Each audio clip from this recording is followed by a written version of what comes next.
Adorer le Seigneur, l'esprit en vérité. Si tu ne lui parles pas de tout ce que tu as pu vivre, de ce que tu as pu expérimenter, mets la main sur ton cœur là où tu es. Et l'adoration, c'est l'offrande qui vient du fond du cœur, en direction du trône. Dans la mesure du possible, j'aimerais que tu puisses, au son de cette mélodie, parle de ce que tu ne peux pas dire à Adam, de ce que tu ne peux pas dire à une tierce personne. Dis à Jésus, parle à Jésus, expose ce trône. Ouvre ta bouche, parle à l'Éternel des armées. Raconte-lui ta semaine. Bien-aimé, je ne t'ai pas demandé de chanter, je te demandais de raconter ta semaine à Jésus. Dis-lui comment ta semaine a été, là où tu as réussi et là où tu as échoué, là où tu as triomphé et là où tu n'as pas pu triompher. Parle de ta semaine à Jésus. Je te le dis, bien aimé, c'est un grand médicament. Parle de ta semaine à Jésus. Raconte-lui. J'aimerais te demander, apprends à parler à Jésus comme un père. Apprends à parler au Saint-Esprit qui est en toi comme un véritable ami. Tu as eu des challenges, tu as eu des défis. Même si quelqu'un t'a énervé, j'aimerais que tu dises à Jésus, tel a fait telle chose, ça ne m'a pas pris peine. Depuis, mon cœur n'est pas bien. Je me sens pas à l'aise. Seigneur, depuis, j'arrive pas à t'adorer.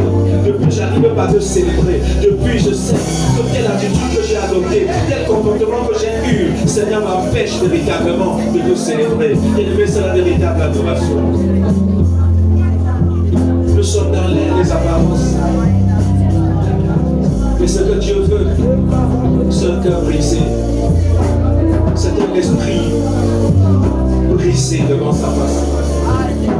C'est des personnes qui adorent sans hypocrisie, des personnes qui parlent à Dieu sans hypocrisie, des personnes qui peuvent s'ouvrir sincèrement et dire à Jésus, voici, je suis à tel niveau avec toi, je suis arrivé à mettre telle ou telle autre chose, bien aimé. C'est ça la chose la plus sincère, la plus honnête qu'une personne puisse faire devant la présence du Seigneur. À qui pourrons-nous aller? Est-ce que nous pouvons nous dérober au-devant de ce Dieu? Qu'est-ce que nous pouvons lui cacher, bien aimé? Qu'est-ce que nous pouvons lui cacher? Sans toi, Jésus, ma vie n'est plus pareille. Je n'ai que ma voix pour parler.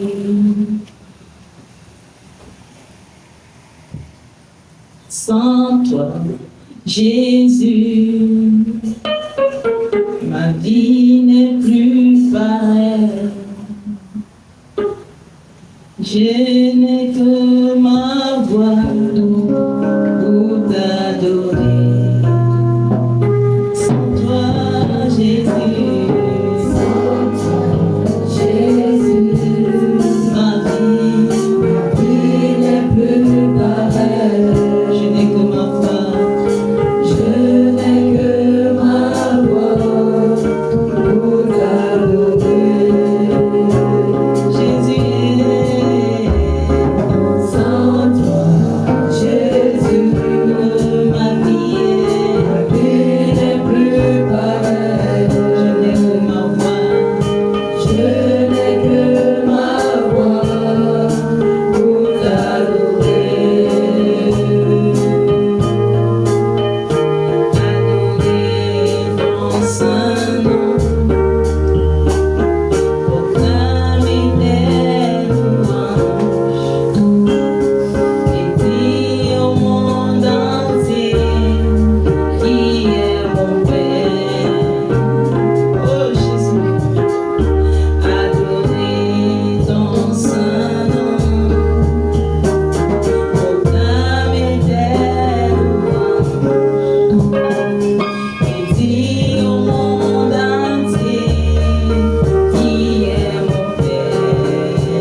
encore tes bienfaits.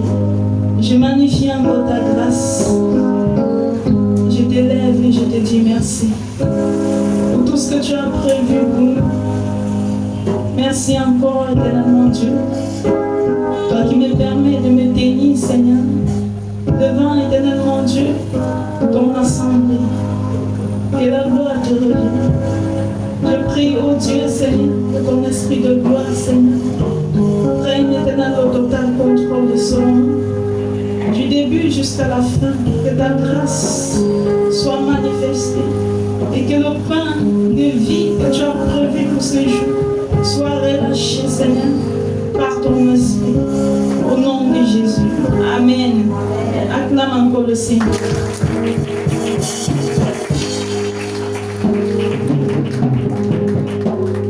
Alléluia. Est-ce que tu peux dire sans le Seigneur? Je ne peux rien. Dis sans Dieu, je ne peux respirer. Je ne peux même pas parler. Je ne peux rien faire. Alléluia. Alléluia. Amen. Oui, bien-aimé, je rends grâce à Dieu. Je suis le pasteur Victoire par la grâce. Je suis pasteur Victoire par la grâce de Dieu. Amen. L'épouse de son mari, l'apôtre David Bongo. Alléluia. Ils sont acclamer le Seigneur.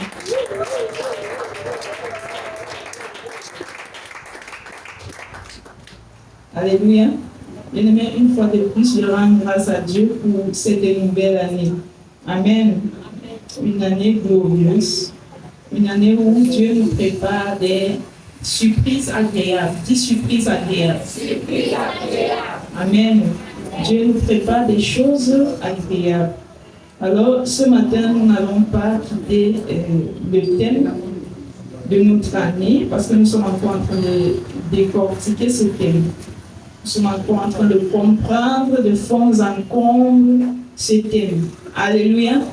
Alléluia. Bien-aimé, pour bien commencer notre année, il faut d'abord comprendre le thème. Alléluia. Parce que dans le thème se cachent des manifestations de ce que Dieu fera durant l'année. Donc c'est important de comprendre le thème. Le thème qui nous a été donné cette année, c'est l'enfantement de la promesse. Alléluia. L'enfantement de la promesse tiré de Genèse 18, verset 10, où le Seigneur parle avec précision à Abraham, son serviteur, qui a attendu durant des années. Et le Seigneur vient lui parler cette fois-ci avec précision. Et il lui fait comprendre que l'année prochaine, à cette même heure, à ce même moment, sa femme, son épouse, portera entre ses mains l'accomplissement de ce qu'il a tant attendu. Alléluia. Donc, j'aimerais te dire qu'il y aura la précision cette année. Amen. Dans plusieurs domaines de ta vie, le Seigneur va apporter une certaine précision. Et tu sauras. Peut-être qu'il va commencer à te préciser certaines choses pour t'amener à te déployer autrement. Alléluia. Oui, c'est par cette précision que Abraham a compris ce qu'il fallait faire avec Sarah. Alléluia. Alléluia. Alléluia. Vous savez, les vieux, ils pouvaient même rester, même, je ne sais pas, 3 ans. Alléluia. Mais avec la précision, il a su exactement ce qu'il fallait faire. Donc le Seigneur va venir préciser quelque chose dans ta vie. Amen. Il doit venir préciser quelque chose dans ta vie. Alors, avec la précision que Dieu va te donner, ça va te permettre de prendre le chemin de l'enfantement. Est-ce que quelqu'un comprend? Amen. Oui, tu as besoin de la précision. Abraham avait besoin de la précision. Parce que c'était le moment. Alléluia. Amen. Dis, c'est mon moment. C'est mon moment. C'est le temps de ma précision. Amen. Bien-aimé, le Seigneur a fait une promesse à Abraham. Et dimanche passé, nous avons étudié la vie d'Abraham. Nous sommes allés de fond en comble pour comprendre la vie d'Abraham. Nous avons parlé d'Abraham depuis la révélation de Dieu à Abraham. jusqu'à la promesse précise de l'enfantement d'Isaac. Alléluia. Et nous avons compris durant toute la semaine que Abraham avait une vie formidable de foi, une vie qui a effectivement boosté la nôtre. Alléluia. Qui a boosté la nôtre, qui a remis les choses encore en place. Et nous avons compris que c'est ce genre de vie qu'en tant que chrétienne, nous devons adopter. Alléluia. Parce que nous sommes ses enfants. Nous sommes des enfants de la foi. Nous sommes des fruits de la foi d'Abraham. Bien-aimés, ce matin, nous allons partager un sous-thème de l'enfantement de la promesse. Le sous-thème que nous allons partager ce matin est la valeur d'Isaac. La valeur d'Isaac dans la vie d'un enfant de Dieu. La valeur d'Isaac dans la vie d'un enfant de Dieu. Ici, il est question pour nous de comprendre la valeur, l'importance, la pertinence d'Isaac. Que représente Isaac pour moi? Que représente Isaac dans ma vie? Alléluia. Que représente Isaac dans ma vie? Ici, ce n'est plus une affaire d'Abraham seul. Ce n'est plus une affaire d'attente d'Abraham, de son Isaac. Mais c'est ton affaire maintenant. Alléluia. Il s'agit maintenant de toi. Nous devons connaître que représente Isaac pour nous. Quel est notre Isaac en tant que chrétien, en tant qu'enfant de Dieu, né de nouveau. Nous avons étudié l'histoire d'Abraham et on a constaté que le Seigneur manifeste la promesse d'Isaac dans la vie d'Abraham après 25 ans d'attente. Après 25 ans d'attente, le Seigneur a décidé de manifester. Alors, avant que le Seigneur ne manifeste dans la vie d'Abraham, il y a eu un long moment qu'Abraham devait traverser. Un moment incontournable. Pourquoi est-ce que le Seigneur faisait passer son serviteur pendant un long moment pour quelque chose qu'il pouvait le manifester dès le premier jour qu'il avait annoncé? Alors, selon l'étude de la vie d'Abraham, nous avons compris que le Seigneur a laissé un long moment pour son serviteur Abraham pour attendre cette promesse parce qu'il fallait que Abraham puisse grandir spirituellement. Alléluia. Abraham devait croître spirituellement avant d'accueillir la promesse parce que la promesse était lourde, la promesse était grande. Alors il fallait une certaine maturité pour que Abraham puisse porter la promesse. De l'autre côté, Abraham devait grandir dans l'intégrité. Alléluia. Dans l'intégrité. C'est-à-dire qu'il devait être intègre. Il devait se détourner de tout ce qui est corruption. Il devait se détourner de tout ce qui est malhonnête. Il devait s'attacher à l'honnêteté, à la justice de Dieu. Il devait être incorruptible. Alléluia. Donc, ici, c'est une foi éprouvée par des épreuves. Alléluia. Par des épreuves. Donc, Abraham devait traverser tous ces moments-là pour croître, pour grandir, pour connaître davantage Dieu. Donc, Abraham devait aussi s'attacher à Dieu seul. Abraham devait s'attacher à Dieu seul. Ça veut dire nourrir une certaine confiance en Dieu. Même lorsqu'il ne voit rien, il devait, sa confiance ne devait pas dépendre de Isaac. Alléluia. Mais il devait avoir une confiance, même en dehors d'Isaac. Il devait nourrir cette confiance en Dieu. Alors ici, nous comprenons que Dieu ne veut pas que nous ayons confiance en lui juste parce qu'il nous a donné beaucoup d'argent. Alléluia. Juste parce qu'il nous donne beaucoup de vêtements. Juste parce qu'il nous a donné une voiture. Juste parce qu'il nous a donné un bon travail. Il nous a donné une bonne femme, un bon mari, et ceci et cela. Dieu ne veut pas cela. Dieu ne voulait pas cela avec Abraham. Dieu voulait que la foi d'Abraham soit une foi authentique.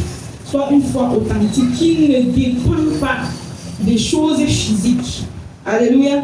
Qui ne dépend pas, qui n'a rien à voir avec les choses physiques.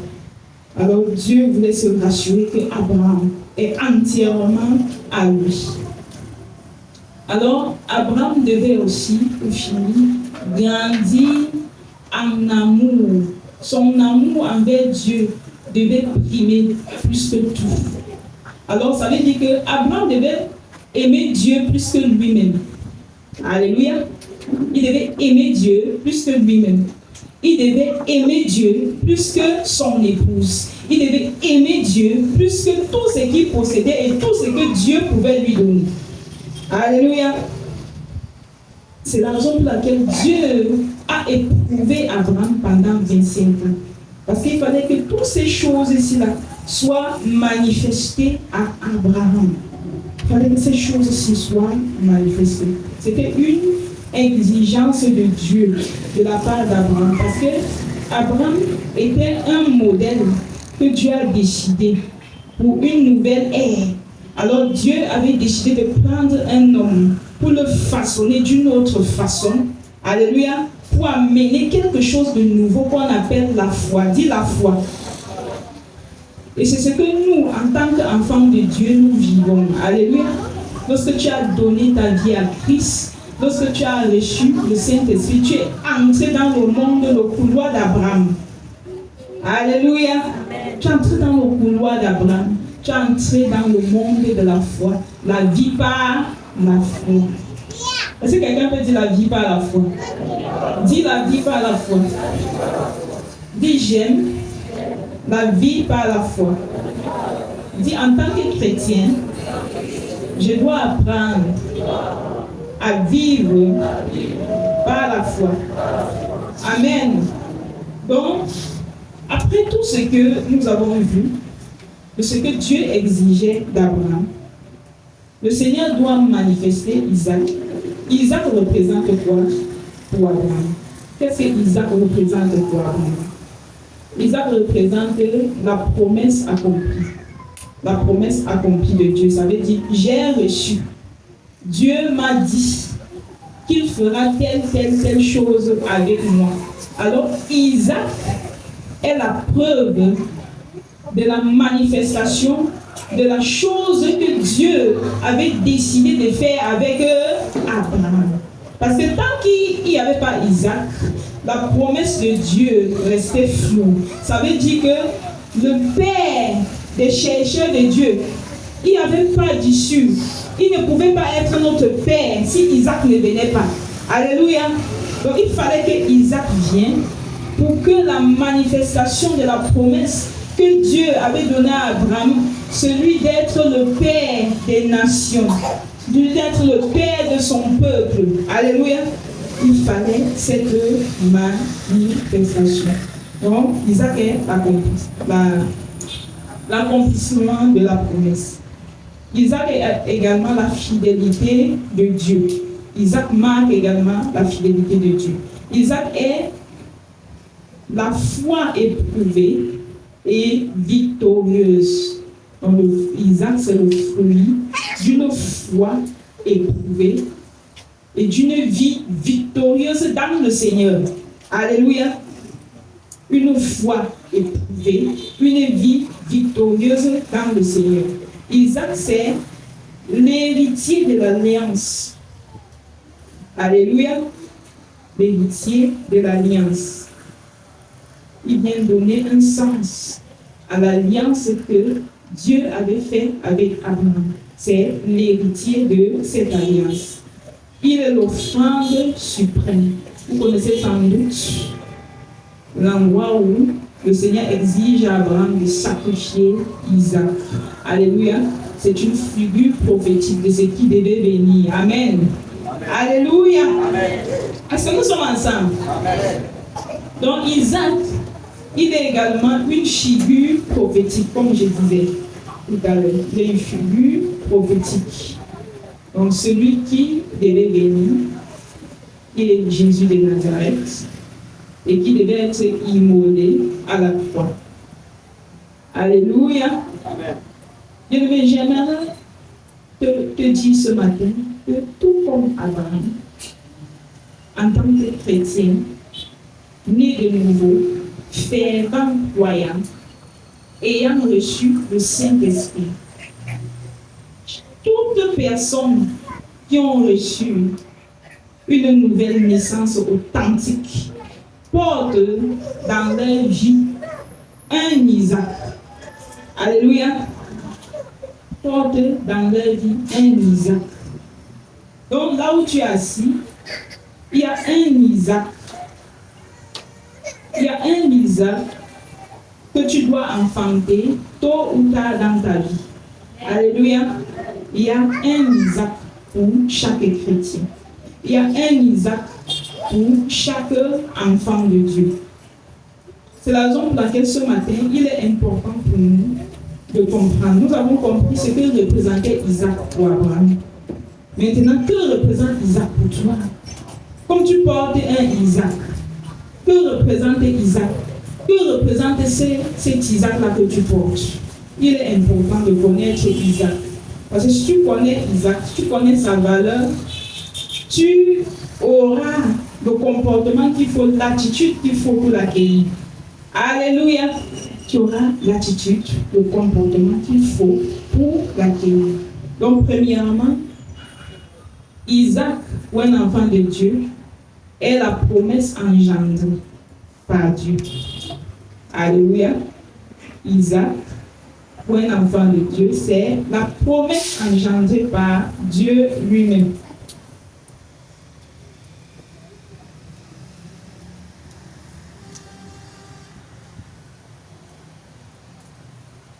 Nous avons vu tout à l'heure, nous disons qu'Isaac est la promesse engendrée par Dieu. Pourquoi? Parce que Dieu avait fait une promesse à Abraham, mais une promesse que Abraham, par lui-même, par ses forces, ne pouvait jamais manifester cela. Alléluia. Donc, la promesse que tu portes, qui est Isaac, c'est une promesse que par tes propres forces, tu ne peux pas l'accomplir. Par tes propres forces, tu ne peux pas la manifester. Est-ce que nous comprenons? La promesse que tu portes, c'est quelque chose que Dieu te dit. Mon fils, ma fille, je ferai de toi ceci. Je veux accomplir telle chose dans ta vie. Alléluia. Mais quand tu regardes par tes propres forces, tu ne peux pas. Il en est de même pour Abraham. Abraham avait reçu cette promesse de l'Éternel, mais c'était une promesse qui était impossible d'être manifestée par lui. C'était quelque chose que rien que Dieu pouvait manifester dans sa vie. C'était quelque chose que il a tout fait, il s'est rendu compte qu'il ne pouvait pas. C'était une promesse qu'il ne pouvait pas de lui-même manifester. Alléluia. Pour cela, Isaac peut représenter plusieurs choses dans notre vie. Isaac peut être une parole, un ainsi dit que tu as reçu de l'Éternel, que tu as reçu du Seigneur. Isaac peut être une vision que Dieu t'a montré clairement de ta vie, concernant ta vie. Comme nous connaissons le cas de Joseph. Alléluia. Joseph avait reçu un Isaac. Alors, l'Isaac de Joseph, c'était qu'il devait devenir premier ministre. Amen. Mais cependant, là où il se trouvait, il se demandait comment est-ce qu'il devait régner. Alléluia. Jusqu'à ce que ses frères se prosternent devant lui. Comment est-ce que ça devait se faire? Seul Dieu connaît comment ça devait se manifester. Donc, Isaac que tu portes est semblable à la vision de Joseph. C'est quelque chose que tu as reçu, c'est quelque chose que Dieu t'a dit et qui n'est pas manifestable par tes forces. Seul Dieu sait comment il va tracer son chemin jusqu'à ce que tu manifestes ce rêve, jusqu'à ce que tu manifestes ce songe, jusqu'à ce que tu manifestes cette vision.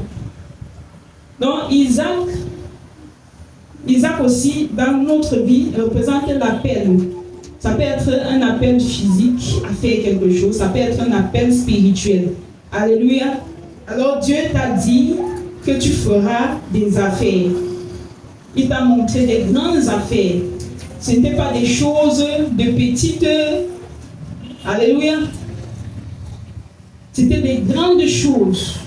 Mais cependant, là où tu te trouves, tu vends les tomates au marché. Alléluia. Et tu te demandes comment est-ce que tu vas quitter des tomates jusqu'à ce que jusqu'à faire venir la marchandise depuis l'étranger, depuis Dubaï. Alléluia. C'est ça l'équation qui est devant toi. Il t'a montré que tu seras styliste international. Amen. Mais comment est-ce que tu vas... Donc, par tes propres forces, par ta propre vue, cela est impossible. Il t'a montré que tu vas enfanter. Quand tu vas à l'hôpital, tu fais tous les examens, on te dit que c'est impossible. Alléluia. Mais comment est-ce que tu vas enfanter dans cette impossibilité que la médecine dit non? Il me croit en rouge, il te dit d'aller en retraite, d'aller ne te dérange même plus. Alléluia. Il t'a montré que tu seras guéri. Mais pourtant, on appelle ta maladie, ce que tu portes, une maladie incurable. Mais le Seigneur t'a promis la guérison. Le Seigneur t'a promis la restauration. Il t'a montré que tu seras pasteur. Mais cependant, on ne te considère même pas comme un enfant de Dieu. Alléluia. On ne te considère même pas comme un enfant de Dieu. Tu ne sais même pas par où ça va commencer. Il a dit qu'il fera de toi quelqu'un qui fera que les miracles, les guérisons divines. Mais cependant, tu souffres toi-même de maladies que tu ne comprends pas. Alléluia. Amen. Il t'a montré beaucoup de choses. Mais quand tu te mis par rapport à ce que Dieu t'a montré, cela est chose impossible. Alors considère la promesse que Dieu t'a fait comme Isaac. Alléluia. C'est une chose qui est impossible à l'homme et seulement possible à Dieu. Amen. C'est de ça qu'il s'agit. Et c'est ça le Isaac que nous portons. Je vais t'inviter à toucher celui qui est à côté de toi et qui dort. Alléluia. Et je vais inviter tous ceux qui dorment, tous ceux qui sont menacés par le sommeil. Tu peux t'élever, tu peux t'éteindre. Alléluia. Il est hors de question que pendant un tel message que tu te laisses endormir par le sommeil. Et tu vas te réveiller à quelle heure? Alléluia. Et puis encore, il y a des personnes qui ne sont dans la présence du Seigneur rien que le dimanche. Et tu es venu dimanche pendant que la parole de Dieu est en train de passer et tu es en train de dormir. Mais tu es venu juste orner les chaises. Je suis désolé pour toi. Tu ne rentreras avec rien. Celui qui rentre, c'est celui qui a compris. Alléluia. C'est celui qui a compris parce que c'est dans le message que Dieu relâche la bénédiction. Si le Seigneur prépare des mets pour toi et que les mets sont encore en bon état, pendant que c'est encore chaud et que tout le monde passe à table pour se servir, toi tu vas dormir dans un coin, alors tu te réveilles 2 jours plus tard, tu reviendras trouver les choses gâtées pourries. Alléluia. Et tu ne vas pas avoir une bonne croissance parce que tu ne puises pas les mets à table lorsque ça attend. Et comment est-ce que tu seras transformé? Ta vie sera à l'image de ton sommeil. Tu ne pourras pas faire un miracle autre. Je vais t'inviter plus que jamais à te réveiller, à t'éveiller. Même s'il faille que tu te prépares avant de venir au culte, prépare-toi. Mais dis-toi que je ne dors pas dans la maison de Dieu. Je viens au culte pour un but précis. Je viens puiser quelque chose. Je viens prendre quelque chose. C'est un mets que Dieu donne pour son peuple. Si tu ne prends pas de ce mets, tu seras venu pour rien à l'église. Alléluia. Et c'est lorsque tu as pris qu'il y a un déclic dans ton corps, ça provoque des choses. Ça provoque des ouvertures que tu ne pouvais pas imaginer. Alléluia. Ils sont pas acclamés Jésus.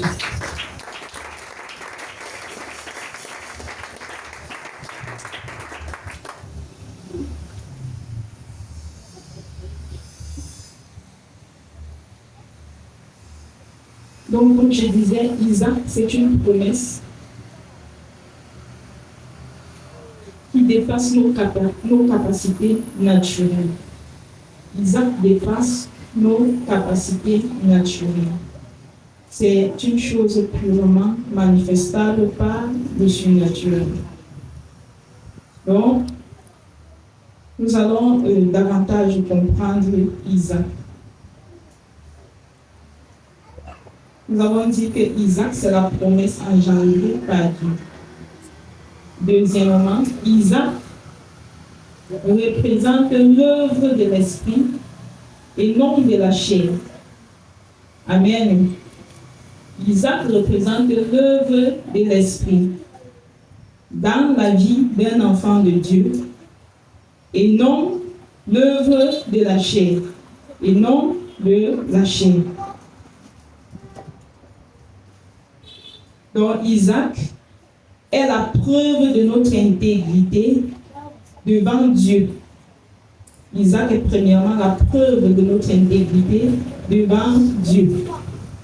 C'est la preuve que nous sommes devenus un homme honnête, un homme juste, un homme incorruptible. Alléluia. Isaac, c'est cette preuve-là.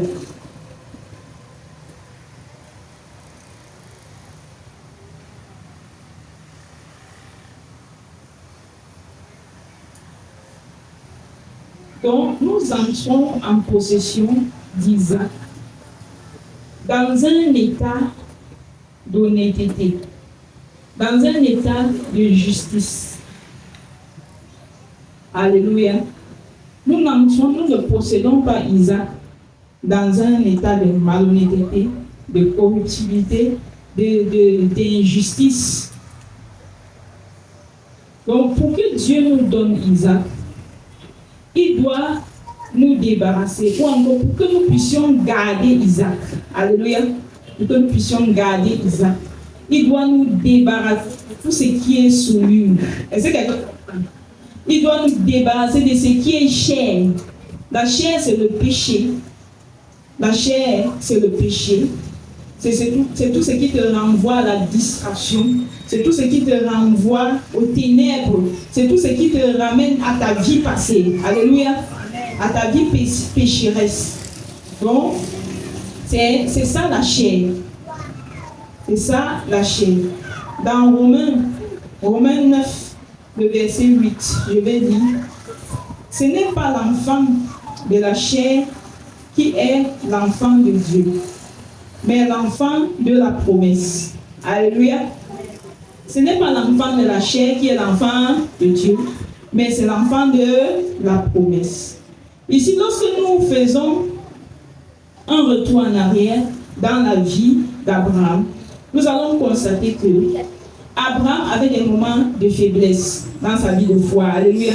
Alors, les moments de faiblesse l'ont amené en Égypte parce qu'il avait manque de nourriture. Il a failli perdre sa femme en allant en Égypte.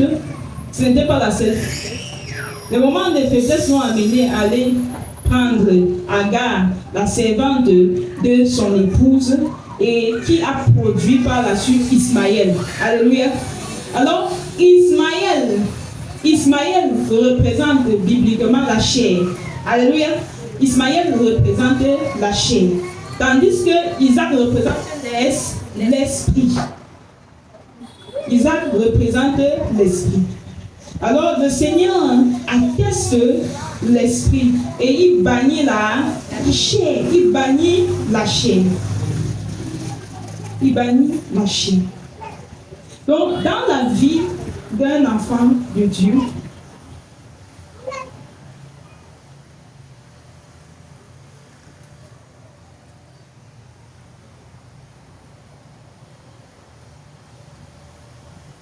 dans la vie de chaque enfant de Dieu, le Seigneur laisse couler un temps.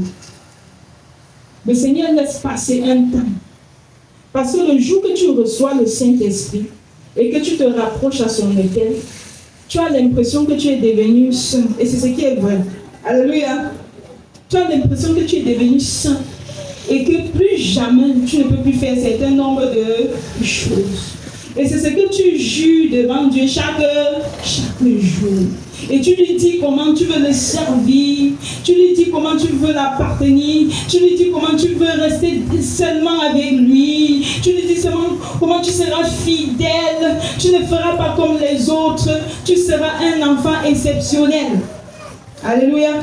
C'est ce que tu passes le temps à dire. Lorsque tu as reçu le Saint-Esprit, qu'est-ce qui fait ça? Le Saint-Esprit. Ça t'amène à t'exprimer ainsi. Mais lorsque Dieu te regarde, il voit encore le mensonge. Alléluia. Quand Dieu te regarde, tu seras fidèle, il voit l'infidélité. Quand Dieu te regarde, pendant que tu es en train de jurer comme ça, tu dis, tu seras, il est en train de voir. Alléluia. Mais cependant, Dieu ne vient pas tirer sur toi. Il te prend tel que tu es, avec ta corruption, avec ton injustice, avec ta poubelle, avec toute ta saleté. Alléluia. Mais qu'est-ce que Dieu fait? Le Seigneur a besoin, bien qu'il t'a fait les promesses, dès qu'il t'a rencontré, alléluia, il t'a promis des choses extraordinaires. Il t'a promis des choses que s'il manifeste, tu passes à un autre niveau. Amen. Mais maintenant, le Seigneur te regarde, il voit en toi la chair. Dis la chair. Dis la chair. Alors, la chair là, ça dérange Dieu. Alors, quand Dieu regardait Abraham, il avait décidé de faire de lui le père des nations, le père des chercheurs de Dieu. Mais cependant, il fallait qu'il éprouve Abraham. Alléluia. Et pour cela, il fallait un temps pour que le Seigneur éprouve Abraham. C'est la raison pour laquelle le Seigneur était obligé d'amener Abraham à détecter lui-même ce qui est encore mauvais. Amen. La première chose, c'est qu'Abraham ne pouvait pas supporter la famille. Alléluia. Il devait retourner en Égypte. L'Égypte représente quoi? Le monde. Alléluia. L'Égypte représente le monde. Plusieurs personnes qui ont juré, Seigneur, je te serai fidèle. Dès que vient un peu de désert, dès que vient un peu de tumulte, il fait quoi? Il retourne il reprend encore, il restaure encore les contacts de ses anciens shows, n'est-ce pas? Et après il dit que non, ce sont mes bénédictions. Alléluia. Amen. Il dit qu'auparavant, il ne me donnait même pas, même si je faisais comment, il ne pouvait pas me donner. Mais maintenant, quand je les appelle, ils me donnent des choses. Donc Dieu a ouvert mes portes. C'est ce qu'on appelle aujourd'hui dans la maison de Dieu et bénédiction, n'est-ce pas? Les cadeaux des anciens shows. Dis l'Égypte. Dis l'Égypte. Oui, c'est ce qui se passe. Et c'est comme ça. La personne suit cela. À un certain moment, tu vois sa vie de foi ne monte plus, ça ne descend pas. Il se dit qu'il a déjà Isaac. Alléluia. Il se dit qu'il a déjà Isaac pour retourner dans la chair. Il est retourné dans le monde et il appelle ça Isaac. Il dit que c'est son Isaac. Il célèbre Dieu partout. Il voit son pasteur, il rend témoignage. Il voit sa sœur en Christ, il rend témoignage de ce que son ancien show, de ce que ses relations l'ont produit. Dis la chair. Dis la chair. C'est la raison pour laquelle Dieu regardait Abraham. Dieu lui avait promis l'enfant avec Sarah. Alléluia. Mais Isaac, je veux dire, Abraham faisait quoi derrière Abraham? Alléluia. Abraham faisait quoi là-bas? Abraham faisait quoi? Agar a produit Ismaël. Mais Ismaël n'est jamais Isaac. Alléluia. C'est la chair totale. C'est la chair totale. C'est la chair totale. C'est la chair totale. Isaac représente l'œuvre produite par le Saint-Esprit dans notre vie. Isaac représente l'œuvre produite par le Saint-Esprit dans notre vie. Isaac, ce ne sont pas des raccourcis que tu fais à gauche, à droite. C'est l'œuvre produite du Saint-Esprit. Bien-aimé, Abraham avait déjà fait tisser tous ces raccourcis. Alors il avait un Ismaël qui était en train de grandir. Alors il avait la chair qui grandissait. Alléluia. Il avait la chair qui grandissait.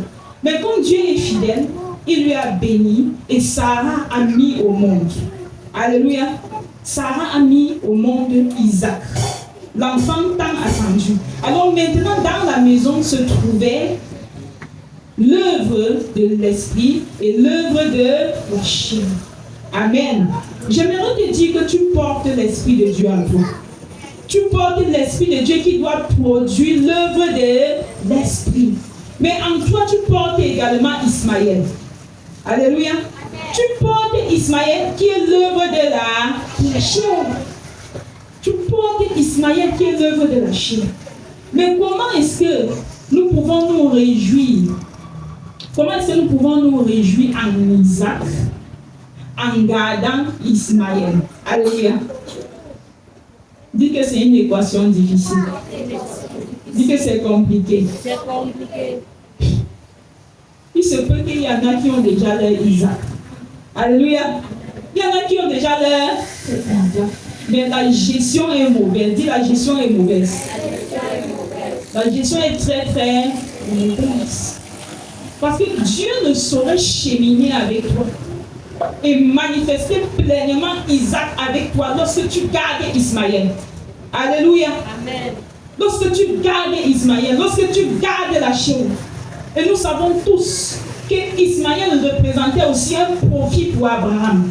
Alléluia.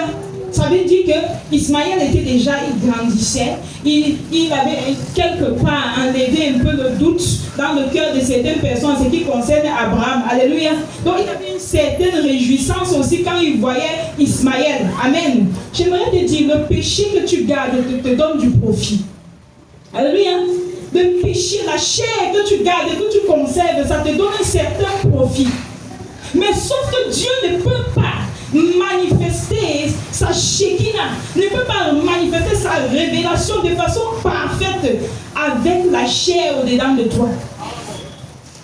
Et pour cela, le Seigneur a exigé, le Seigneur exige à Abraham de se séparer avec Ismaël.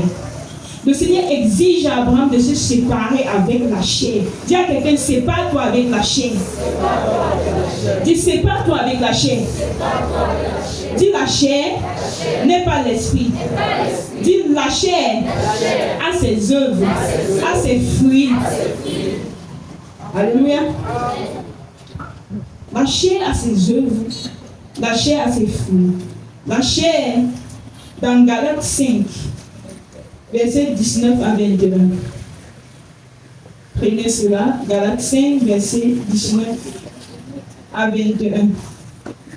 Les œuvres de la chair sont mentionnées.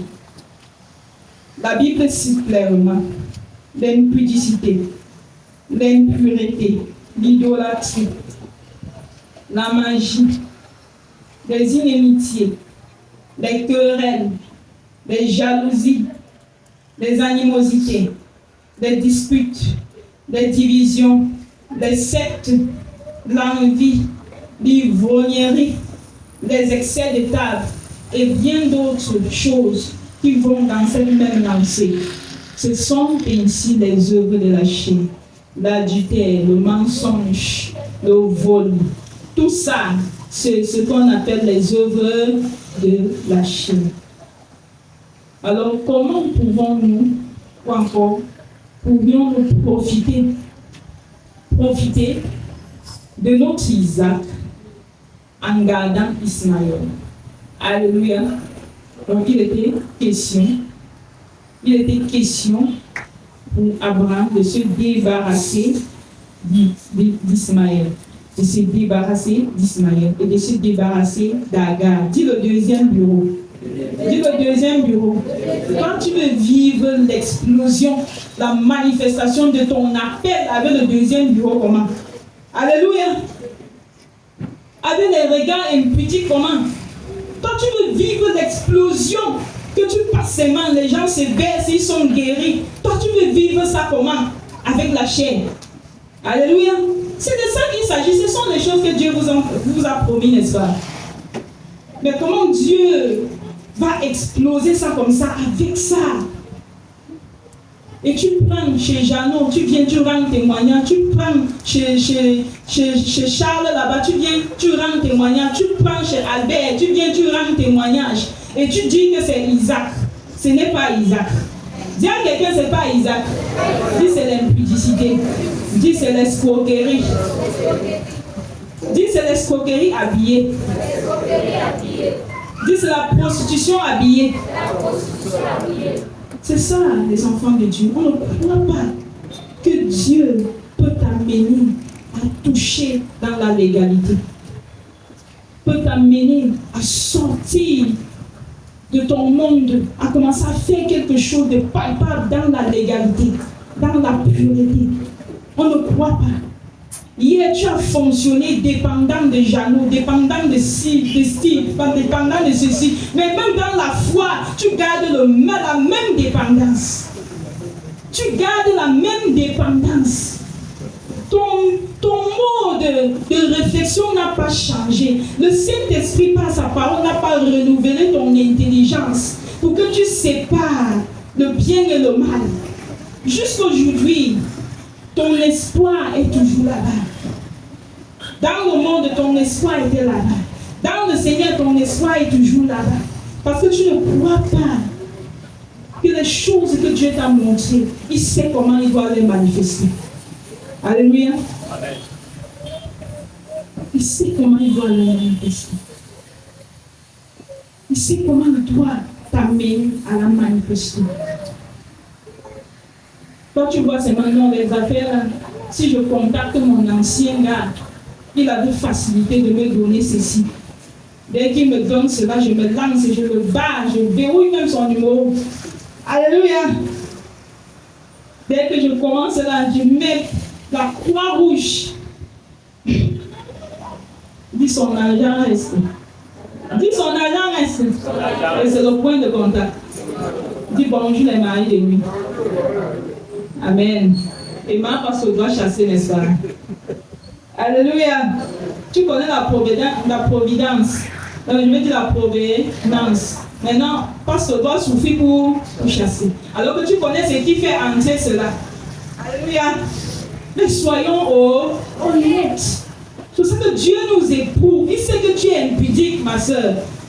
Il sait que tu es adultérin, mon frère. Il sait ce que tu es. Il t'éprouve. Abraham n'a pas hésité à partir. Abraham peut dire que non, ma femme, ce n'est pas ça. C'est pas ce que Dieu nous avait dit. Alléluia. C'est pas ça. Ce n'est pas ça le véritable. Mais c'était aussi sucré d'aller goûter ailleurs, n'est-ce pas? Alléluia. C'était aussi sucré pour lui d'aller tester un peu ailleurs. Pour voir comment ça fonctionne aussi là-bas. Donc c'était aussi une occasion pour lui de l'impudicité. Trouve des raisons. Trouve des raisons. Maintenant, Isaac est là. Isaac est tout petit. Ismaël est grand. Alors, qu'est-ce qui se passe dans la maison? Le véritable est arrivé. Maintenant, la chair s'y trouve également. Maintenant, le véritable veut se déployer. Il est encore fragile. Maintenant, la chair est là. Ça étouffe. Ça veut dire quoi? Ismaël avait une influence négative sur Isaac. Alléluia. Ismaël avait une influence. Vous devez savoir que la chair que tu gardes au plus profond de toi, la chair que tu refuses de vomir, la chair que tu refuses d'abandonner et que tu te dis que tu as une certaine maîtrise sur elle, cette chair-là n'est pas compatible à l'esprit. Alors le moment où l'esprit veut se déployer pleinement, la chair s'élève, commence à étouffer, commence à étouffer. Et c'est comme ça que l'esprit de Dieu n'arrive pas à se déployer pleinement dans ta vie.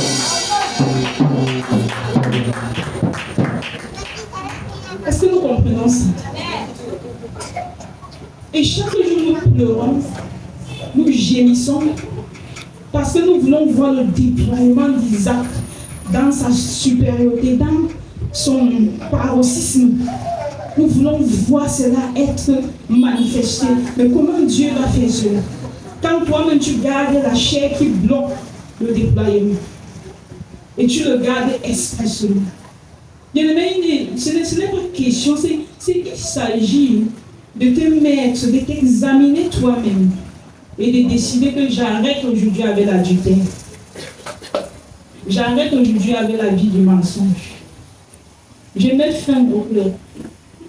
Je mets fin aux divisions. Je mets fin à la jalousie. Je mets fin à tout cela dans ma vie. Et maintenant, demandons au Saint-Esprit qui est en toi de se déployer, de prendre la place que la chair occupait en toi. Alléluia. De prendre la place de la chair. Parce que le Saint-Esprit en toi est celui qui produit des fruits remarquables. Alléluia.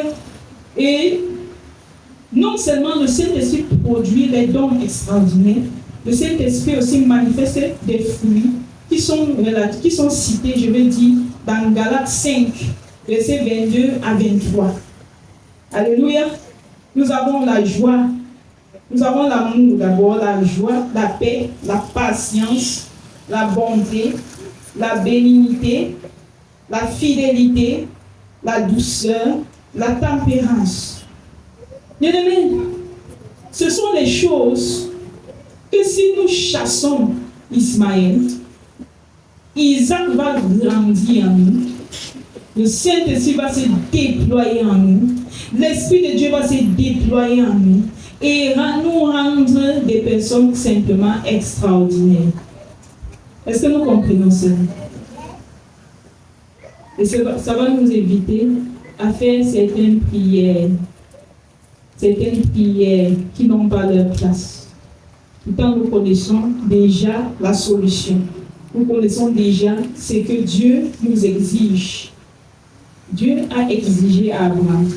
Papa l'a dit en semaine, ce n'était pas facile pour Abraham de se séparer avec Ismaël. Non seulement de se séparer avec Ismaël, mais de se séparer avec Agar, qui était devenue pour lui une deuxième épouse. Est-ce que quelqu'un comprend ça? Donc, Isaac exige une certaine séparation. Peut-être tu croyais que tu vas porter ton Isaac, tu vas le voir grandir en toi, se déployer en toi avec le péché, avec la souillure, avec ceci, le mensonge, la corruption, tout ce qui est perversité. Non, j'aimerais te décourager ce matin. Alléluia. Si tu gardes Ismaël, tu ne pourras pas voir le déploiement d'Isaac. Est-ce que quelqu'un comprend? Les questions pour nous de nous débarrasser d'Ismaël. De nous débarrasser d'Ismaël. La séparation d'Isaac avec Ismaël a produit quelque chose de palpable en Isaac. Alléluia. Le fait qu'Abraham ait obéi et il s'est débarrassé d'Ismaël a ramené la paix à la maison. Amen. Alors, cela a fait d'Isaac un obéissant qu'on n'a jamais vu. Alléluia. Mais lorsque tu gardes Ismaël, tu ne pourras jamais être obéissant à Dieu. Est-ce que quelqu'un comprend? Ismaël, c'est la désobéissance. Ismaël, c'est la rébellion. Ismaël, c'est la têtudesse. Tant que tu gardes Ismaël, tu es rebelle. Tu ne peux pas obéir à ce que Dieu veut que tu fasses. Tu ne peux pas obéir à ce que Dieu attend de toi. Toutes les personnes qui gardent Ismaël sont rebelles en Dieu. Sont des chrétiens rebelles. Sont des enfants de Dieu rebelles. Sont désobéissants. Bien-aimé, lorsque Ismaël s'en va, la maison entre dans le calme parce que l'Esprit Saint règne. Et l'Esprit Saint, c'est un Dieu d'ordre. C'est un Dieu d'obéissance. Alléluia. Et nous pouvons témoigner l'obéissance d'Isaac. Isaac a été obéissant à son père, même au prix de sa propre vie. Mais si la chair était à côté, Isaac ne pouvait pas l'être. Alléluia. La chair devait empoisonner Isaac et devait la prendre le chemin de la désobéissance à son père Abraham. Alléluia. Donc il fallait que la maison soit nettoyée et que tout ce qui est chair quitte la maison pour que l'Esprit de Dieu soit répandu. Alors l'enfant Isaac était devenu un enfant obéissant, qui suit son père à la lettre et qui fait des choses qui glorifient Dieu. Alléluia. C'est la raison pour laquelle Isaac était prêt à se donner, même s'il fallait se donner pour Dieu. Isaac était capable de s'offrir comme un agneau pour Dieu. Alléluia. Et cette capacité-là, c'est parce que la chair a été expulsée. Et c'est parce que par la volonté d'Abraham, de façon volontaire, il a pris la décision de chasser Ismaël, de chasser Agar, de les faire partir, de les oublier pour toujours. Alléluia. Afin de laisser la possibilité au petit Isaac de grandir et de s'épanouir dans la maison.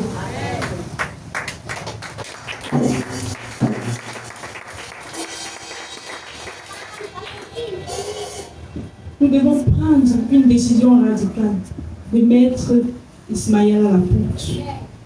Et nous verrons par nous-mêmes que nous n'allons pas forcer les choses. Pourquoi dans l'église de Dieu, il y a trop de rébellions, il y a trop de scandales? Pourquoi? Parce que les enfants de Dieu gardent la chair et l'esprit. Alléluia. Alors quand la chair déborde, ça étouffe l'esprit. Et le scandale est produit. Parce qu'on n'entend plus la voix de l'esprit. Mais on suit, on marche, on avance selon la chair. Avance selon la chair. C'est de ça qu'il s'agit, l'Église de Dieu. Le Seigneur recherche sa sainteté dans sa profondeur. La sainteté dans la profondeur. C'est ça, Isaac, en toi. C'est ça, Isaac, dans ta vie. C'est ça, Isaac, que tu portes. C'est ça, Isaac, que tu portes. C'est ça, Isaac. C'est ça, Isaac. Il faut se débarrasser de ça.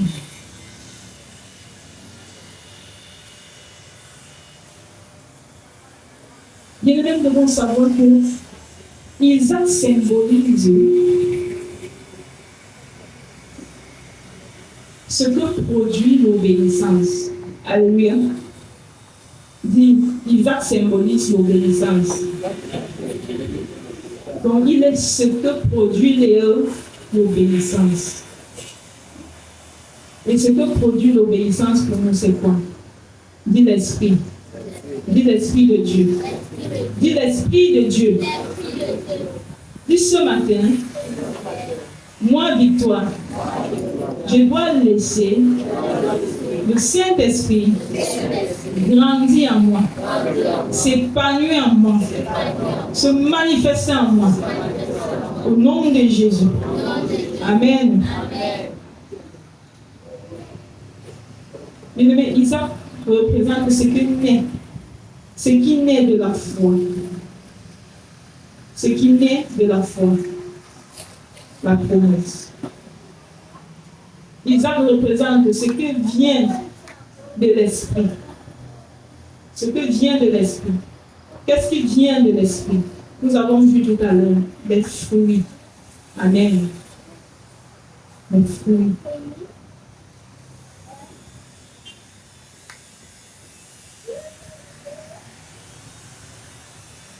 Alors nous pouvons conclure, bien aimé, en disant, tu ne peux pas accomplir Isaac. Tu ne peux pas accomplir Isaac dans ta vie de foi en gardant la chair. Tu n'as pas besoin de forcer pour garder Isaac, pour posséder Isaac. Mais tu as besoin de laisser le Seigneur rendre ministère au-dedans de toi pour t'amener pas à pas à embrasser ton Isaac. Alléluia. Ou encore à expérimenter ton Isaac.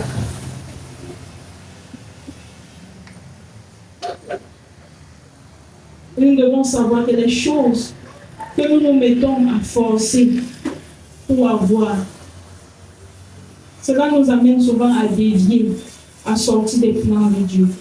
Alors, dès lorsque tu décides de le réveiller, il va falloir une séparation.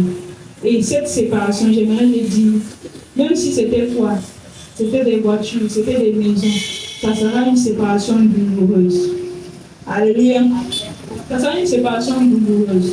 Ou bien, tu vivras avec tes biens, avec tes choses, mais tu ne vas jamais expérimenter le goût d'un Isaac parfait. Est-ce que quelqu'un comprend? Dieu ne force personne.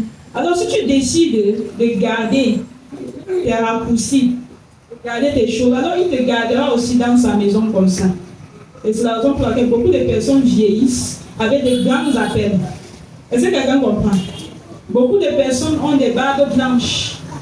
Beaucoup de personnes ont, quand tu les vois, 70 ans, oh Dieu m'avait appelé, Dieu m'avait dit, Dieu ceci, il devait être un homme d'affaires, un ceci. Mais quand tu regardes, la sœur, elle a passé son temps à sortir les hommes à l'église. Et je suis désolée de cette expression, alléluia.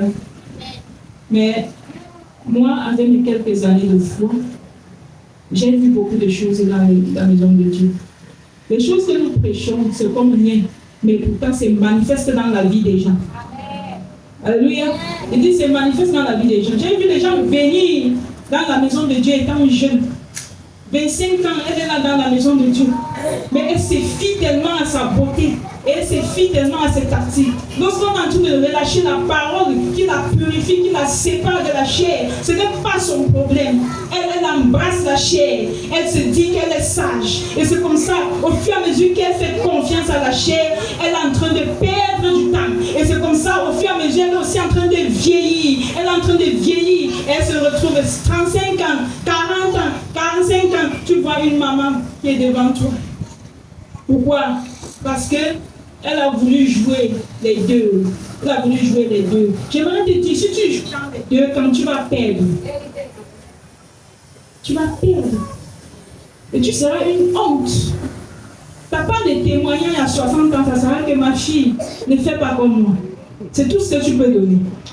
Alléluia. J'aimerais te dire, c'est vrai. Quand dit ma fille ne fait pas comme moi.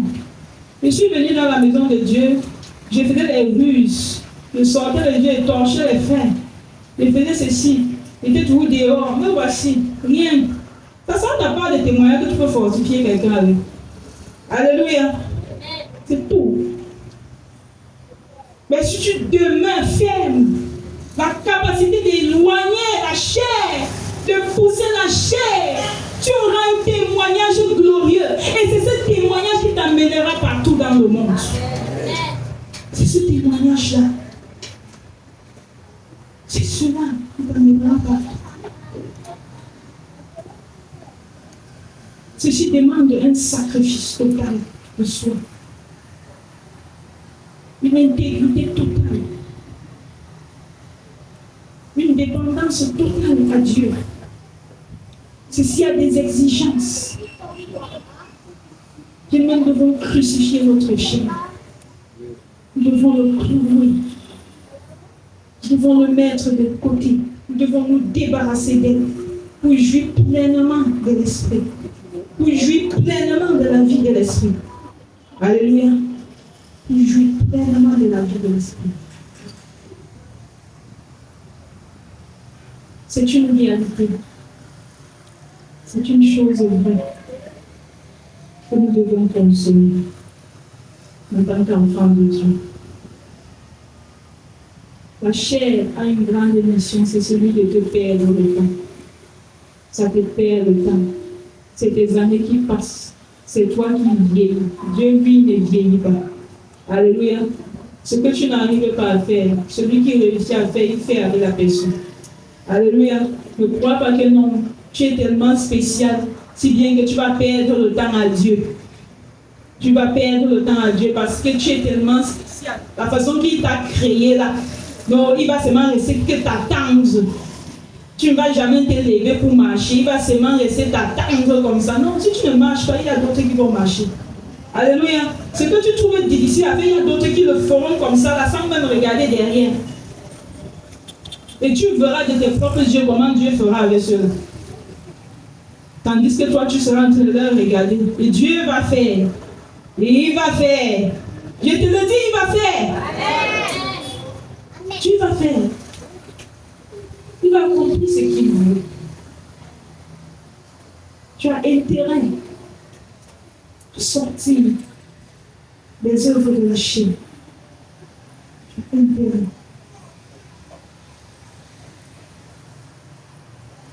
Bien-aimé, au troisième point, que représente Isaac?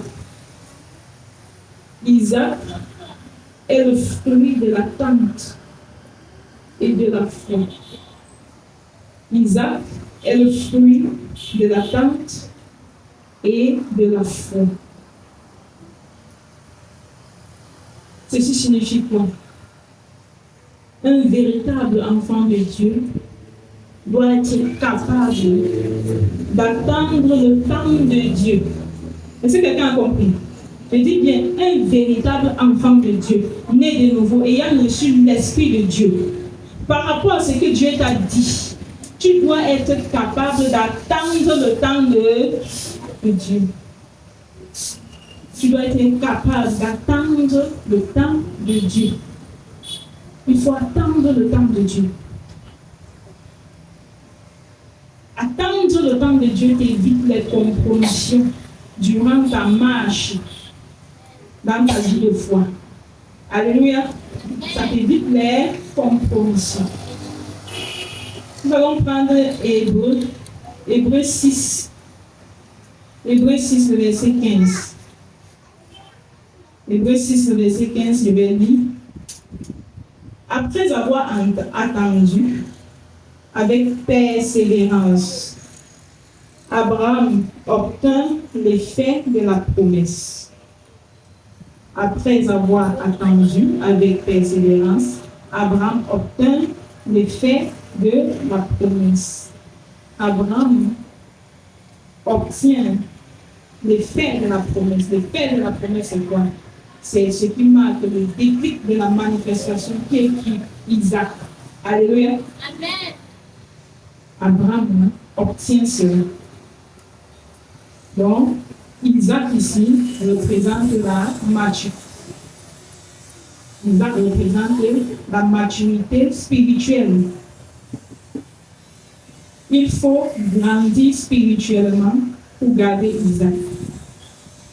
Isaac représente la patience éprouvée.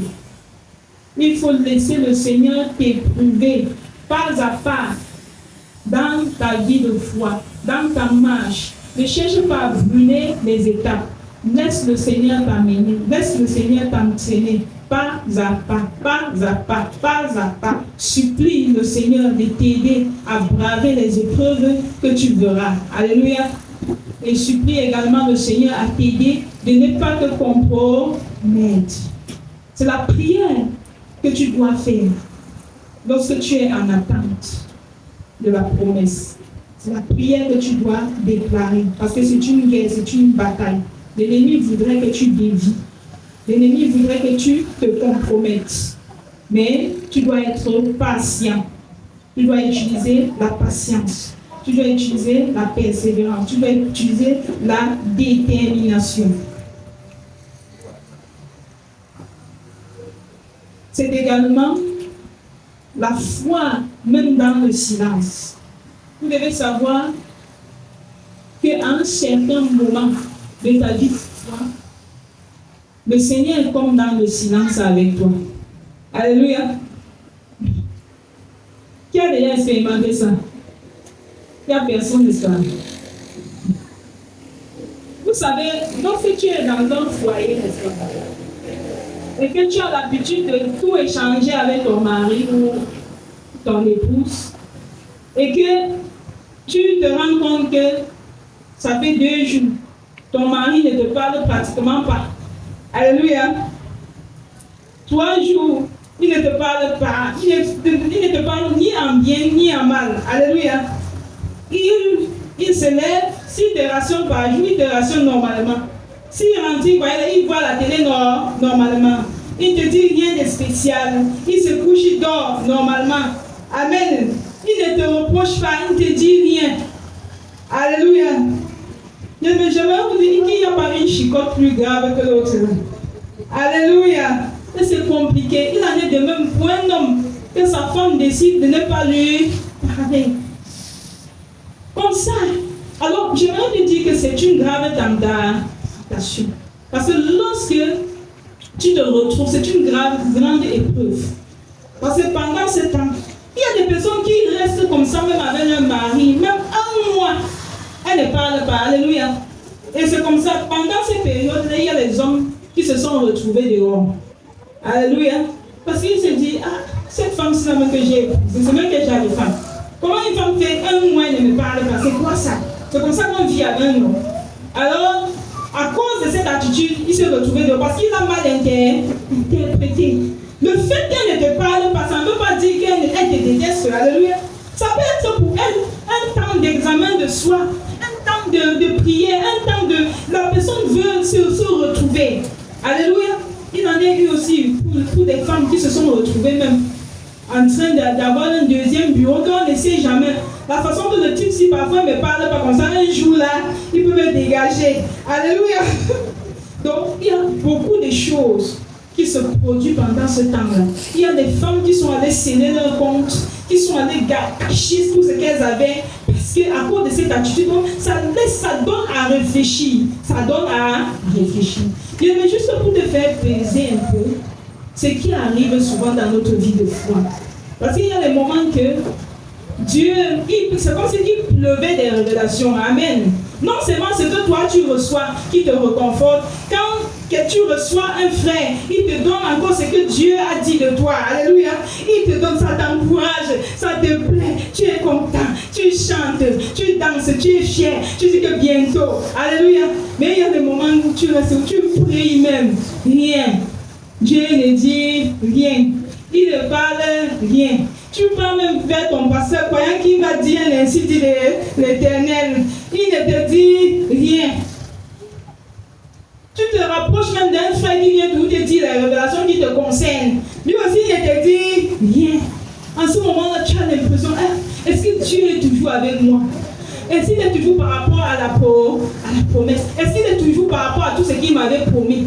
Est-ce qu'il y a beaucoup de choses qui se font? Ça fait peur. Et parfois, en ce moment-ci, si tu ne gardes pas la parole, dis la parole, tu vas te retrouver en train de t'agiter et aller t'enfoncer là où il ne faut pas. Alléluia. Parce que Dieu est dans le silence. Dieu est dans le silence. J'aimerais vous dire que le silence, c'est aussi un moyen que Dieu utilise souvent. Peut-être que vous ne connaissez pas. Parfois, le silence de Dieu n'est pas parce que tu as péché. Alléluia. C'est juste parce que c'est aussi un moyen de t'éprouver son silence. Alléluia. Oui. Même période, il te montre, il te révèle, on te parle, même c'est une période, tu fais même 3 mois. Rien. C'est aussi le silence qui t'éprouve. Est-ce que tu vas continuer à lire dans sa maison? Est-ce que tu vas continuer à prendre sa parole, à le pratiquer par la foi? Est-ce que tu vas continuer à marcher selon ses préceptes?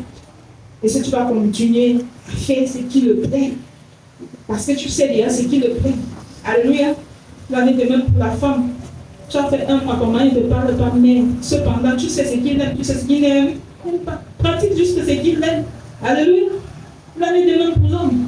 C'est tout. Alors, est-ce que tu vas demeurer? Nous devons savoir que le temps est l'élément que Dieu utilise pour former la femme, pour former l'homme, que nous devons devenir avant de manifester la promesse de Dieu. Alléluia. Dieu utilise le temps. Dieu utilise le temps. Dieu utilise le temps pour te façonner. Dieu utilise le temps pour te rendre solide. Dieu utilise le temps pour te mouler. Le Seigneur a utilisé 25 ans dans la vie d'Abraham. Et il n'a pas changé. Pour les choses qu'il t'a promis. Alors il sait qu'il y a la chair. Il sait qu'il y a encore la destruction. Il sait qu'il y a encore les ténèbres. Il sait qu'il y a encore les choses cachées. Alors avec le temps, il prend ce temps-là pour souffler dessus. Il prend ce temps-là pour exposer cela. Pour que toi-même, pour te rendre toi-même à l'évidence ce que toi-même tu prennes la décision de te séparer avec ce qui est ténèbres pour embrasser ce qui est lumière, de te séparer avec ce qui est chair pour embrasser ce qui est esprit. Le Seigneur se sert du temps pour manifester ce travail-là dans ta vie. Que le Seigneur bénisse sa parole.